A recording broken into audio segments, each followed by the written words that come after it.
The year was 1944, and the world was burning under the weight of war. Cities lay in ruins, skies filled with smoke, and every sunrise began with the sound of sirens. But on one quiet morning, at a distant airbase, hundreds of Allied airmen prepared for another mission, unaware that this day would become one of the greatest mistakes in military history. For months, the Allied air forces had planned massive bombing raids to destroy the enemy's war machine, relying completely on clear communication. One message, one word, one coordinate could change everything. Inside the bombers, young men barely out of their teens laughed nervously, hiding their fear behind forced smiles as engines roared to life. A radio operator adjusted his headset, a navigator folded his map, and commanders in nearby offices wrote out the coded orders that would send 300 planes into the sky. War depended on communication, but radio signals were fragile, full of static, distortion, and human error.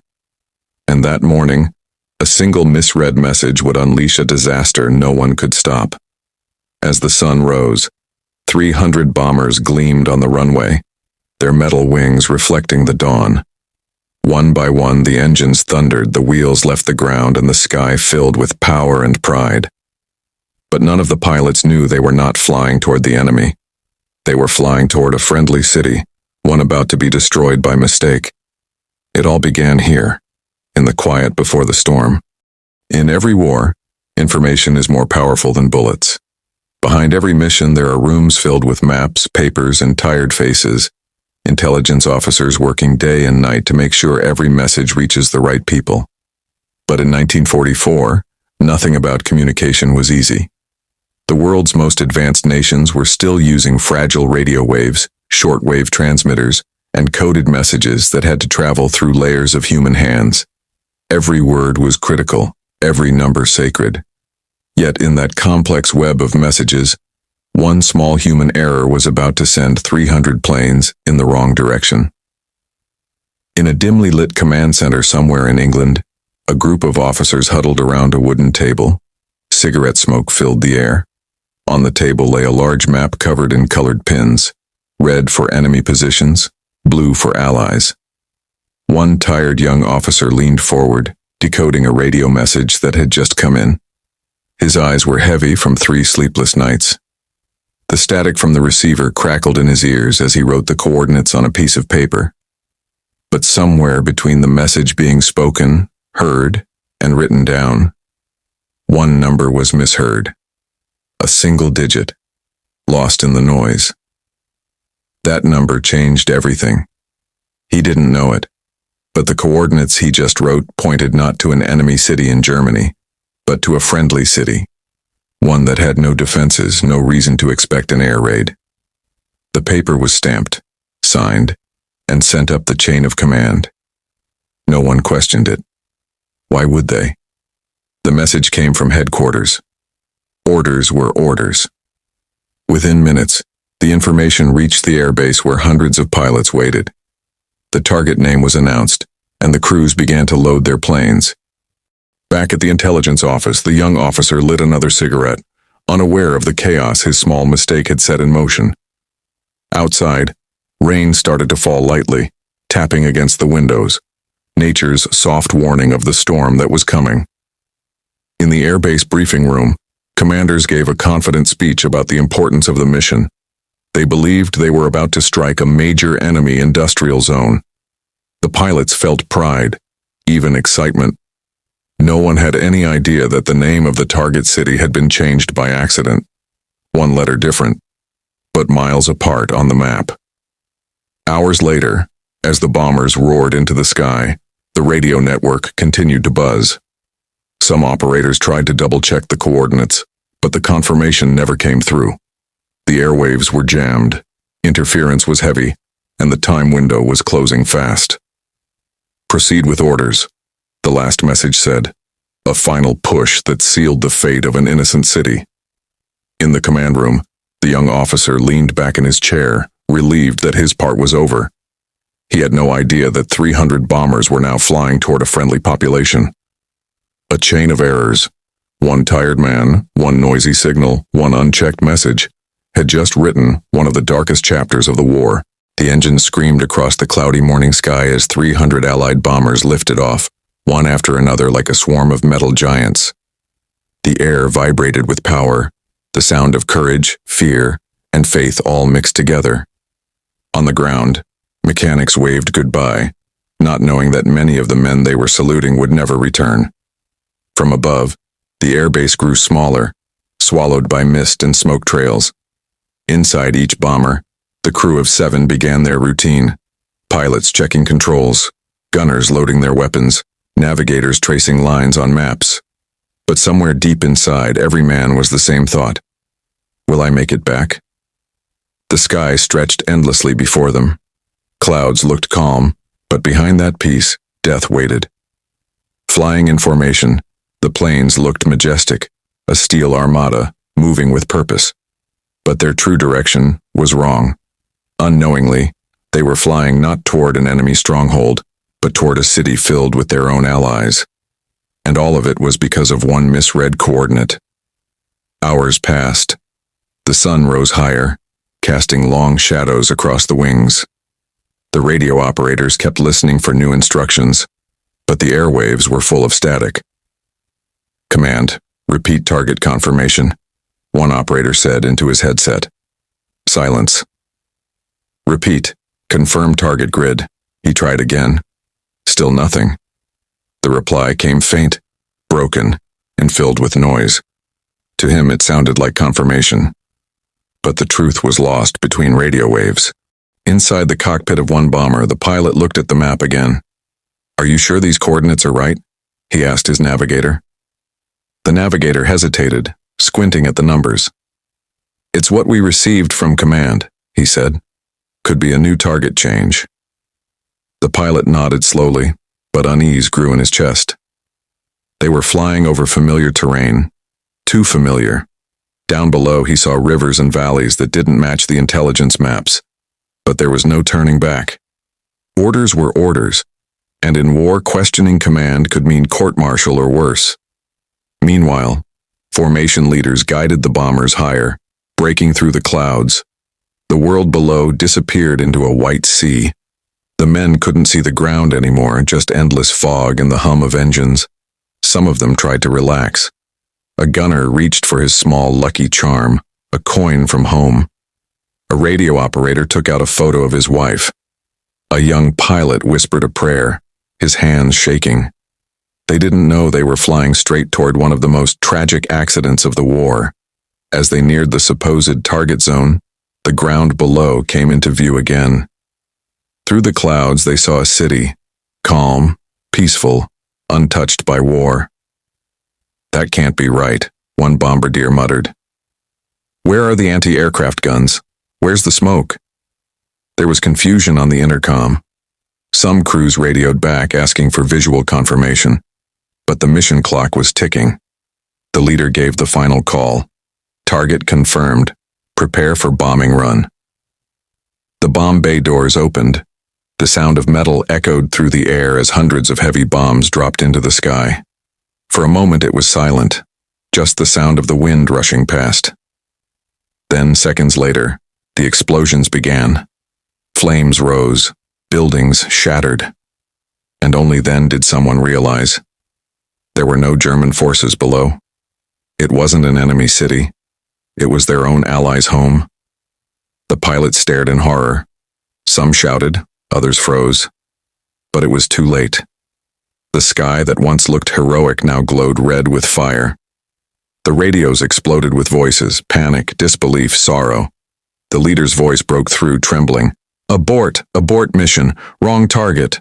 Wrong target!" But the damage had already been done. 300 bombers had just unleashed destruction on a friendly city. A mistake born from a single human error. And as they turned back toward base, silence filled the cockpits. No one spoke. The men who once felt like heroes now carried a burden heavier than their bombs. The first sign that something was terribly wrong didn't come from the sky. It came from the ground. When the bombing began, people in the city thought it was a drill, maybe an accident. But within minutes, the streets turned to chaos. Houses burst into flames, Schools collapsed, and the sky turned black with smoke. Mothers screamed for their children. Firefighters rushed out with no idea that the planes above were their allies. They looked up in disbelief. The aircrafts had Allied markings. They couldn't understand why their own protectors were destroying them. Meanwhile, far above, inside those same bombers, confusion spread like wildfire. Pilots were yelling across the intercoms, asking what just happened. "There's no enemy fire," one shouted. "No defenses. What city is this?" Another crewman looked down and saw a landmark he recognized, something that shouldn't have been there. "Oh my God," he whispered. "That's not Germany. That's—" He couldn't even finish his sentence. The truth hit harder than any explosion. They were bombing their own friends. Back at headquarters, the command room was filled with static and noise. Radios blared. Teletypes clicked. Officers ran across the floor. One young radio operator froze as he read the urgent message from the ground. "We are under attack by Allied planes." At first, the commander thought it was an enemy trick. He ordered verification. But then more messages came one after another. Reports of massive destruction, Allied bombers spotted overhead, hundreds of civilians dead. The room fell silent. Every eye turned to the intelligence officer who had handled the target coordinates. He stood frozen, his face pale, realizing what had happened. The wrong city had been bombed. Panic turned to disbelief. Some officers shouted in anger, others stood speechless. "This can't be true," one of them whispered. But the radio feeds didn't lie. Pilots returning from the mission began sending voice transmissions filled with guilt and horror. "We hit the wrong city," one said, his voice trembling. "There were no enemy defenses. We bombed our own people." The commander closed his eyes, unable to speak. In the destroyed city, rescue teams worked through the smoke, pulling survivors from the rubble. The streets were filled with cries and the smell of burning fuel. Soldiers and civilians alike looked to the sky, unable to understand how such a tragedy could happen. The once beautiful town was now a wasteland, not because of the enemy, but because of their own side's mistake. Hours later, when the first bombers returned to base, silence hung in the air. No cheers, no applause, just the sound of engines cooling and boots hitting the tarmac. The men stepped out of their planes, faces covered in ash, eyes hollow. Some refused to speak. Others broke down, sobbing. The guilt was unbearable. "We killed them," one gunner whispered. "We killed our own." No one replied. There were no words strong enough to fix what had happened. That evening, as the sun set over the wreckage, a single question echoed across the Allied command. How could this happen? But deep down they already knew the answer. It began with one tiny mistake, one misread message, and the belief that machines and men could be perfect in a world built on chaos. The moment of realization had come, and it would haunt every man involved for the rest of his life. The morning after the disaster, the world seemed quieter, too quiet. The airbase that once buzzed with engines and laughter was now filled with heavy silence. No one spoke about what happened. The men walked like ghosts, their eyes blank, their uniforms still smelling of smoke and fuel. In the command building, the officers gathered behind closed doors. Outside, the wind blew gently across the empty runway, carrying the ashes of guilt that no rain could ever wash away. At sunrise, a black car arrived at the base. Out stepped senior military officials, their faces cold and stern. The investigation had begun. Papers were gathered, flight logs collected, and radio recordings sealed in boxes. Every detail of the mission was under question. Who wrote the coordinates? Who approved them? Who double-checked them? And why no one noticed the mistake before hundreds of bombs fell from the sky. In a dimly lit office, the intelligence officer who had decoded the original message sat alone, trembling. He had barely slept since the incident. His eyes were red, his hands shaking. When the investigators walked in, he couldn't meet their gaze. They asked him to explain how it happened. He pointed to the sheet of paper, the one that held the fatal coordinates. It came from headquarters. he said softly. The signal was weak. I thought I heard it right. The lead investigator stared at him for a long moment and then said, Your thought just killed hundreds of people. Meanwhile, the pilots were questioned one by one. Each man told the same story. The coordinates matched the message they were given. Some said they had doubts during the flight but followed orders anyway. One navigator broke down in tears, saying, I knew the terrain didn't match, but if I disobeyed, I would have been court-martialed. The investigator just wrote notes in silence. In war, obedience was survival, even when obedience meant tragedy. Back at the ruined city, reporters began to arrive. They took photographs of the destruction. Children's toys buried in rubble, churches reduced to dust, burned vehicles lining the streets. The people there were too shocked to be angry. They kept asking the same question. Why? But no one from command could give them an answer. Every official statement used the same phrase. It was an unfortunate accident. But to the people who had lost everything, accident didn't sound big enough for what had happened. Behind the scenes, military leaders tried to keep the incident secret. They feared the truth would destroy public trust, lower morale, and give the enemy propaganda to use. Documents were stamped classified. Reports were rewritten. The number of civilian deaths was quietly reduced in official files. Only a few officers knew how large the mistake truly was. In one small corner of the airbase, a mechanic found a pilot sitting alone beside his plane, staring at the ground. You okay, sir? He asked softly. The pilot didn't look up. No, he whispered. I saw the faces. The mechanic didn't know what to say. There was nothing anyone could say. As days turned into weeks, the investigation continued. Slow, careful, and full of shame. They traced the chain of communication, step by step. Every message, every code, every person involved. And at the end of it all, they found the truth. One wrong digit in a radio message had sent 300 planes to the wrong city. A simple human error, one that technology couldn't prevent, one that no one double-checked, and one that cost hundreds of innocent lives. The report was closed quietly. No one was punished. Officially, it was labeled a tragic misunderstanding under combat conditions. But for the men who lived through it, there was no closing it. The guilt stayed with them forever. Some pilots left the service. Some never spoke of it again. Others carried the memory like a wound that never healed. And in that silence, the truth faded into history. Hidden behind walls of secrecy, buried under words like accident and fog of war. But for those who knew, it wasn't fog that caused the disaster. It was blindness, the kind born from overconfidence, exhaustion, and faith in a system that was never perfect. The investigation ended, but the ghosts of that day never did. The investigation was over, but no one was satisfied. The official report was short, clean, and full of lies. It called the bombing an unfortunate mix-up under extreme conditions. There were no names, no guilt, no real story. Behind the words was something much darker, a quiet order from high command. This incident must never reach the public. Inside government buildings, files were locked away. Documents were marked top secret. Photos of the destroyed city disappeared. Radio logs were destroyed. The few journalists who tried to ask questions were told to focus on the victories, not the mistakes.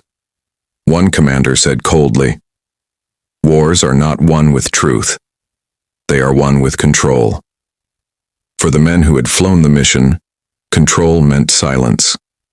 They were ordered not to speak about the operation, not to their families, not to the press, not even to each other.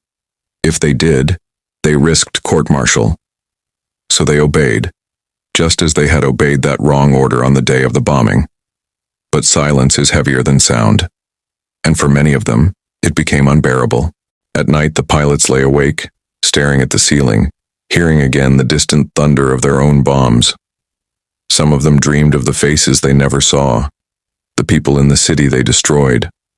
Others tried to bury the memory under alcohol and jokes, but it always came back. One airman wrote in his diary, "I can still smell the smoke. I can still hear the screams. They told us to forget. But how do you forget the sound of burning?" That diary was never meant to be found. Meanwhile, the families of those in the ruined city tried to rebuild their lives. The government sent supplies and offered quiet apologies, but never the truth. They were told it was a German attack, another lie to protect the system. Some believed it. Some didn't. But those who guessed the truth knew it would never be spoken aloud. The silence stretched from the burned streets to the highest offices of power. Years passed. The war ended. The world celebrated victory. But for the men involved in the bombing, victory tasted like ash. They stood in parades, smiled for cameras, and saluted under confetti. But inside they felt nothing. Every medal, every cheer, was a reminder of what they could never say. One of the navigators, now an old man, once confessed to a friend, "We didn't just bomb a city, we bombed our own faith in what was right." His voice cracked as he said it. The friend said nothing, because what could he say? Some wounds don't bleed, but they never heal. Even decades later, when the war's secrets began to surface, the full story of that day remained hidden. Historians found hints, a missing report, a destroyed flight log, a small town that never appeared on bombing maps. It was like a ghost erased from history. But the truth, as it always does, lived on in whispers, in diaries, in nightmares, in the eyes of men who could never forgive themselves. And that was the real cost of the cover-up. Not just the erased files, but the erased humanity. They tried to bury the truth, but in doing so, they buried the souls of everyone involved. The cover-up had ended, but the silence never did. It became part of them, a shadow they carried until their last breath. Decades passed. The war had ended long ago and the world had moved on. Cities were rebuilt, nations reconciled, and heroes were remembered. But deep in forgotten archives, behind dusty folders and locked cabinets, the truth was waiting, silent, patient, and unforgotten. It started with a historian, a quiet man with glasses and curiosity sharper than any weapon. While studying old wartime maps, he noticed something strange. A city that had been destroyed during the war, but not listed on any enemy target list.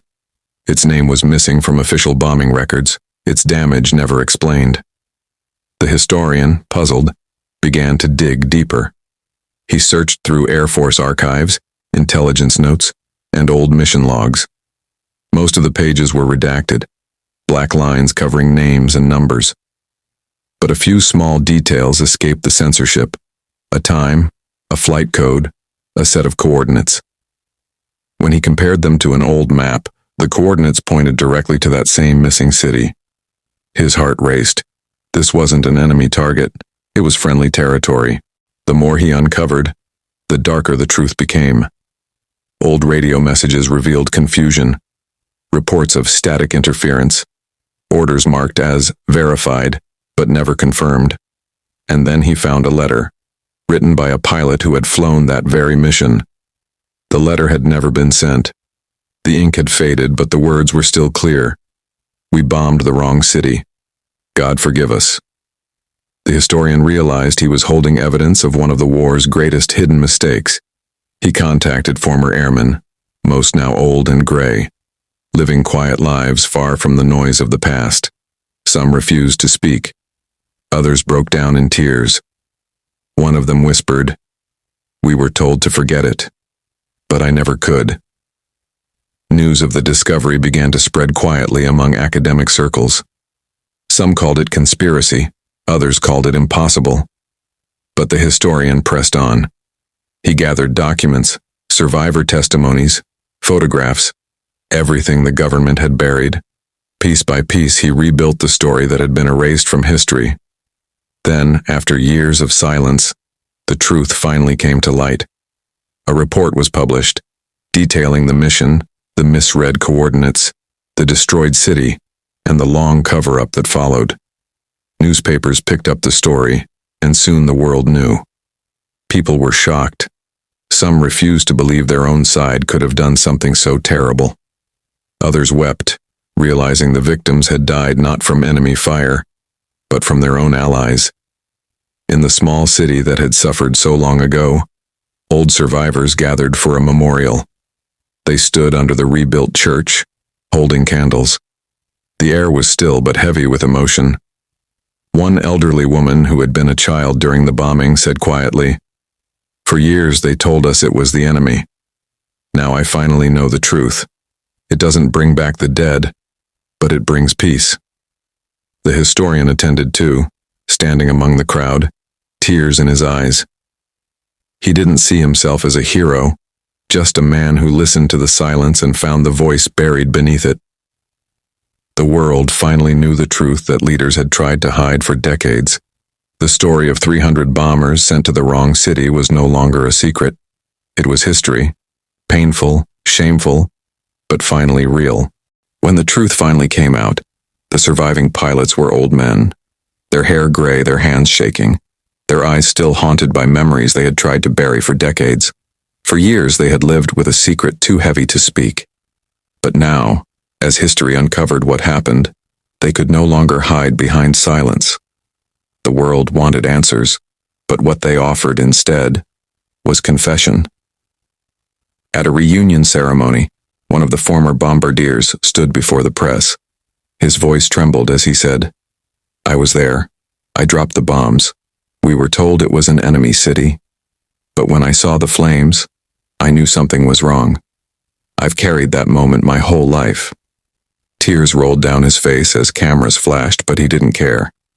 He said, "I can't change what happened, but at least the world will finally know it wasn't hatred. It was a mistake." Another pilot wrote a letter that was published years later. In it, he confessed, "Every night I see that city in my dreams. Every time I close my eyes, I hear the bombs falling again. I thought time would make it fade, but it never did." His family said he rarely spoke about the war. He smiled in public, but when he was alone, the weight of memory crushed him. For those men, victory had never tasted sweet. It had always tasted like smoke. As the years passed, historians and journalists continued to uncover more details. The destroyed city slowly became a symbol, not of blame, but of remembrance. The survivors and the soldiers who caused the tragedy began writing letters to one another. Some met in person, shaking hands through tears. One elderly woman hugged an American pilot and whispered, "You were following orders. We all were victims of the same war." The pilot cried silently, his body trembling. It was forgiveness, but not freedom. The story became a lesson taught in military academies, how one human error, one unchecked message, can destroy everything. It reminded future generations that war is not just about weapons and power. It's about communication, precision, and humanity. Young cadets listened to recordings of the pilots' confessions, learning that courage is not just in fighting, but in admitting when something went terribly wrong. In documentaries and books, the tragedy was finally spoken aloud. People around the world learned the name of the forgotten city, the faces of those who died, and the men who carried the guilt for a lifetime. The once hidden truth became history, a painful reminder of how fragile trust and clarity can be in times of chaos. One historian summed it up perfectly. It wasn't just a misread message. It was proof that even in war, the smallest mistake can have the biggest cost, and that silence can kill truth faster than any bomb. The pilots who lived long enough to see the truth revealed said it gave them peace, even if only a little. One wrote before he died, "Now the world knows. Now maybe I can finally rest." And so from the ashes of one tragic mistake came a lesson that would echo for generations, that the real power of war is not in the destruction we cause, but in the humanity we must protect, even when the world is falling apart. Decades after the bombing, dusty archives began to open. Files long thought destroyed were uncovered by a group of historians deep in a government storage vault. Inside those yellowed folders lay the shocking truth: handwritten notes, edited radio logs, and one chilling memo that read, "Miscommunication acknowledged. Suppress report immediately. It was the smoking gun. Someone had realized the mistake, but instead of revealing it, they buried it. For years, the military wanted to protect its reputation. The idea that 300 planes were sent to bomb the wrong city because of a misread message was too humiliating to expose. So they changed records, renamed coordinates, and silenced anyone who asked too many questions. What began as a simple error had now become a deliberate cover-up. The more the historians dug, the darker the truth became. There were memos between generals, arguing about how much the public should know. One officer had written, "If the story spreads, morale will collapse." Another replied, "Then we make sure it doesn't." Those few lines sealed the fate of thousands who died needlessly, erased not only by bombs but by lies. In the 1980s, a journalist found evidence in an old European archive connecting the dots. His documentary aired on television and shocked the world. Families who had lost loved ones cried as they learned that their city was never the real target. Veterans watched in silence, their hearts breaking all over again. The truth that was hidden for so long finally surfaced, but it came with pain too deep to measure. Governments were forced to respond. Official statements were made, carefully worded and diplomatic, calling it a tragic error of communication. But the people knew better. They knew it was more than an error. It was the price of arrogance, haste, and fear. Still, something good came from the ashes. The revelation changed how wars were fought. Technology improved. Messages were verified, double-checked, and translated by multiple officers before being sent. Communication systems evolved. Faster, clearer, safer. No one wanted history to repeat itself. And though thousands of innocent lives had been lost, their deaths reshaped the rules of modern warfare. At war museums, photographs of the destroyed city were displayed beside the old misread telegram. Visitors stood silently, realizing that this tiny piece of paper had changed everything. A single line of code, a wrong word, and an entire city turned to ash. In the final act of this story, we see the power of human reflection. Veterans and civilians, separated by nations and beliefs, gathered to plant trees where the city once burned. Children of the fallen stood side by side with the children of those who dropped the bombs. The ceremony was quiet. No speeches. Just the sound of wind through leaves, a whisper that said, "Never again." The last survivor of the bomber squadron died in his sleep in 2008. In his will, he left behind one simple note: "War is loud, but truth whispers. Listen to it."